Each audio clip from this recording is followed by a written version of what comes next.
nagbutang tagpaaso. Kaya nakaglamok. So, dali na ito ibutang ang kanana nila.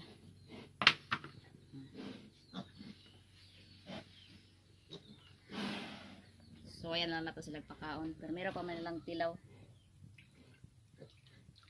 So, kaon ba sila?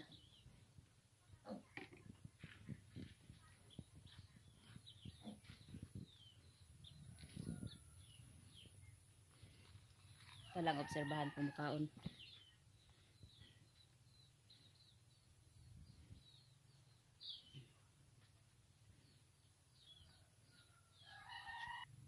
Ayan. Unti-unti na silang lumalapit sa nilagay natin na feeds. So kahapon nag-isang linggo sila. Ngayon 8 days na nila ngayon. Kaya sinimulan natin sila pakainin ng patikimin ng feeds. So 15 piraso yung bake natin. Yan, dati doon namin yan kinukulong. Tapos ngayong araw na to, hinayaan ko na sila sa labas.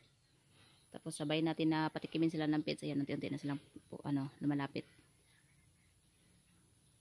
So yung pagpapatikim ng feeds, yung iba nilalagay sa pagpapadodo ng inahin. Sa akin diniretso ko na lang.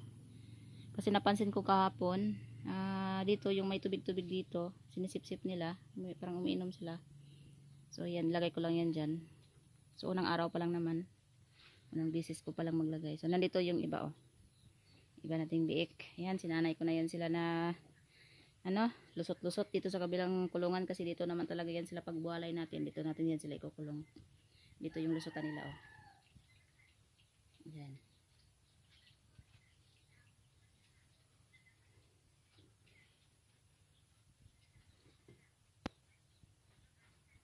So tapos na yan sila na kapon, putol ng ipin at buntot. Yung ika 5 days nila. So, unang araw pa lang natin na pagpapatikim ng feeds. Yung gamit ko pala yung booster ng Bimig. Yung Super Big. Ayan. Kasi yung ginagawa namin, kinukulong namin sila sa kulungan. Tapos pag magpapadidi na, magingay na yung mga big, pinapalabas namin. Tapos papasok na namin ulit. Pero ngayon, hinahayaan ko na sila na lumabas. Ayan, dito sila sa kabila, oh. Hi. Yung iba andito. Oh, yung iba, oh. Tapos pag matikman nila yung gatas, yan, masanay na yan sila. So yun lang kasi yung mahirap pag yung hindi natin masanay yung mga biik. Pag magwalay tayo, hindi pa natin sanay sila pakain. Kaya habang mas maaga pa, yan, pasanayin na natin sila para hindi tayo magka-problema pag magwalay.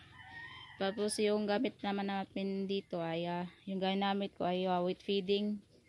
Kasi pag dry feeding, parang yung bumibili ng mga biik, parang nagrereklamo sila kasi karamihan kasi ng naglalaga ng baboy dito sa amin.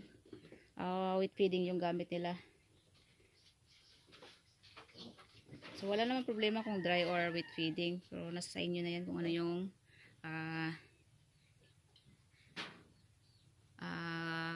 sasanay nyo sa mga bake nyo.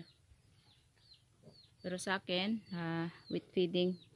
Kasi yun yung karamihan na papakain dito sa mga alagang baboy dito sa lugar namin. Para hindi sila magka-problema pag bibili sila ng bake. So wala pa talaga. Dahan-dahan na lang muna nila. Yan.